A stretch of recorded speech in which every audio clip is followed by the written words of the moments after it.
இறைவார்த்தை கேட்டு இதயத்தில் ஏற்று எந்நாளும் வாழ்ந்து என்றும் பறைசாற்று இறைவார்த்தை கேட்டு.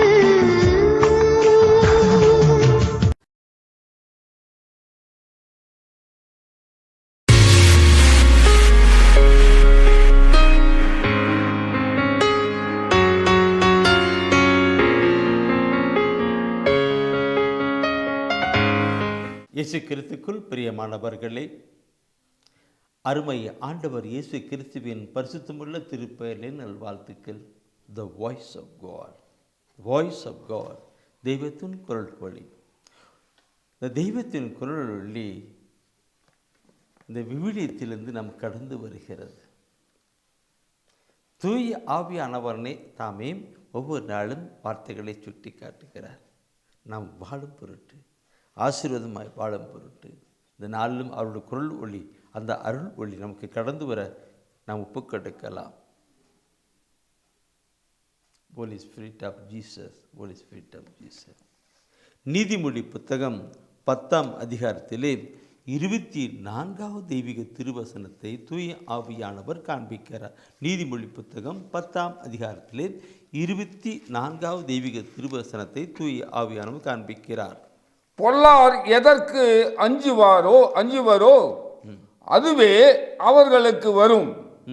கடவுளுக்கு அஞ்சி நடப்போர் எதை விரும்புகின்றனரோ அது அவர்களுக்கு வரும். அருமையான வார்த்தையை இந்த நாளிலே ஆண்டவர் தருகிறார். பொல்லார் வாழ்க்கையிலே வாழ்கிறவர் எதற்கு அஞ்சுகிறாரோ அதுவே அவர்களுக்கு வரும் என்று சொல்லுகிறார். என்ன கருத்து பாருங்கள். பொல்லார் வாழ்க்கையிலே வாழ்ந்து கொண்டு அநியாயம் அக்கிரம் செய்து கொண்டிருக்கிறவர்கள் எதற்காக பயப்படுகிறார்களோ அதுவே அவர்களுக்கு வருமா? பாருங்கள், பொல்லார் வாழ்க்கையில் வாழ்கிறவர்கள் எதுக்காக அஞ்சுகிறார்களோ, எனக்கு அப்படிப்பட்ட வியாதி வந்துடுமா, இந்த பொருளெல்லாம் போயிடுமா, பையன் அப்படி ஆயிடுவான்களா, இப்படி ஆயிடுவான்களா, நல்லா நஷ்டமாயிடுமா, அவங்க எதுக்காக அஞ்சுகிறார்களோ அதுவே அவர்களுக்கு வரும் சொல்லுகிறார். அடுத்த வசனத்தை நாம் அந்த வார்த்தையை பார்க்கும்போது, கடவுளுக்கு அஞ்சி நடப்போர் எதை விரும்புகிறாரோ அது அவர்களுக்கு வரும். முன்ன வார்த்தைக்கும் இந்த வார்த்தை, கடவுளை அஞ்சி நடப்போருக்கு, கடவுளுக்கு அஞ்சி, ஆண்டவருக்கு அஞ்சி ஒரு பரிசுத்தமான ஒரு வாழ்க்கை வாழ்கிறவர்கள் எதை விரும்புகிறார்? ஆண்டவரை நான் நல்லா படித்து மார்க் ஆக்கணும், பாஸ் ஆக்கணும், நல்ல ஒரு வேலை கிடைக்கணும், எது கேட்குறாங்களோ அதெல்லாம் வரும். கடவுளுக்கு பயந்தவர்களுக்கு அவர்கள் எதை விரும்புகிறார்களோ, நல்ல ஒரு திருமணம் ஆக்கணும், நல்ல ஒரு கணவன் கிடைக்கணும், மனைவி கிடைக்கணும், பிள்ளைகள் அப்படி எது கேட்கிறார்களோ அதெல்லாம் அவர்கள் கிடைக்கும் கடவுளுக்கு பயந்து. ஆனால் முன்ன சொல்லப்பட்ட வார்த்தை என்ன? எதற்கு அவர்கள் அஞ்சுகிறார்களோ, பொல்லாதவர்கள் வாழ்க்கை இப்போ எதுக்கு அஞ்சுகிறார்களோ அதுவே அவர்களுக்கு வரும் சொல்கிறார். நம்முடைய வாழ்க்கை நாம் பார்க்கணும் பிரியம். இதை பார்க்கிற பொழுது இந்த ஒரு கருத்து நான் கொண்டு சொல்ல இருக்கும்.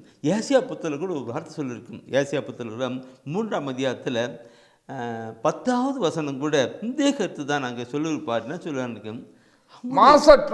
மாசற்றோர் நலம் பெறுவர் என நவிலுங்கள், அவர் தம் நற்செயல்களின் கனியை உண்பது உறுதி. நம்ம சொன்ன கருத்துக்கு இந்த கருத்துக்கள் நினைச்சு பார்க்கணும். என்ன இருக்கின்றிருக்கும்? மாசற்றவர்கள், பரிசுத்தமான ஒரு வாழ்க்கை வாழ்கிறவர்களுக்கு நலம் பெறுவர். அவருடைய நினைப்பெல்லாம் ஆசீர்வாதம், ஆசீர்வாதம், பிளஸிங் தான் வந்துட்டு அவர் தம் நற்செயல்களின் கனியை உண்பது உறுதின்னு சொல்ல. இந்த 2 கருத்தை நாம் நினைச்சு பார்க்கணும்.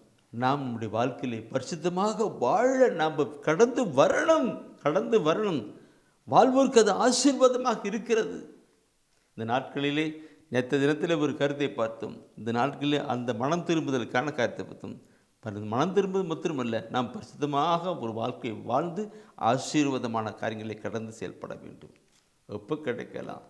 அன்பின் ஆண்டவரே, நீர் பரிசுத்தத்தை விரும்புகிறீர். ஆண்டவரே, உம்முடைய பிள்ளைகளாக இருக்கிற நாங்கள் வாழ்க்கையிலே வாழக்கூடாது, பரிசுத்தமான ஒரு வாழ்க்கை வாழ்ந்து உம்மோடு கூட இணைந்து உண்மை அனுபவிக்கிற பிள்ளைகளாக இருக்கப்பட வேண்டும் என்றே நிரூபிக்கிறேன்.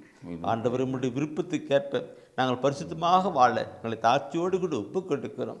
இந்த பொல்லாத காலங்களில், இந்த பொல்லாத உலகத்திலே ஆண்டவரை நாங்கள் தவறு இருந்தாலும் ஆண்டவரை நாங்கள் மனமாறி கடந்து வருகிறோம். இனி பரிசுத்தமான ஒரு வாழ்க்கை வாழ்ந்து ஆண்டவர் நீ தருகின்ற எல்லா அருளையும் ஆசிரியும் பெற்று நாம் அறிந்திருக்கிற விஷயம் எங்கள் உள்ளத்தின் விருப்பத்தை நிறைவேற்றுகிற வரை பரிசுத்தமான ஒரு வாழ்க்கை வாழ்கிற பொழுது அதை நிறைவேற்றி பெற்றுக்கொள்ளத்தக்கதாக செய்கிறவரை ஒப்புக்கொடுக்கிறோம். எங்களை ஆசீர்வதியும், எங்களை வழிநடத்தும் அருமை ஆண்டவர் இயேசு கிறிஸ்துவின் திருப்பெயரிலே பிதாவே. ஆமீன். ஆமென். ஆமீன்.